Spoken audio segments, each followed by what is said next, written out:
बर का. आजचा मुद्दा ना खूप महत्वाचा आहे.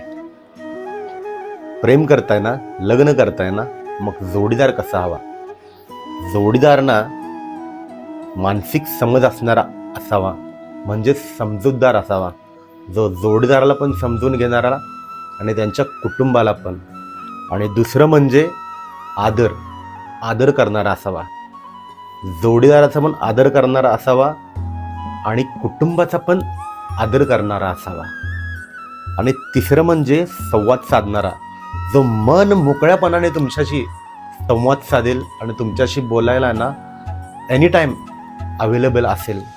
आणि चौथं म्हणजे सगळ्यात महत्त्वाचं, आधार देणारा, तुम्हाला खंबीरपणे आधार देणारा आणि प्रत्येक सिच्युएशनमध्ये चढ उतार कसल्याही सिच्युएशनमध्ये ना तुमच्या पाठीशी खंबीरपणे उभा राहून तुम्हाला आधार देणारा.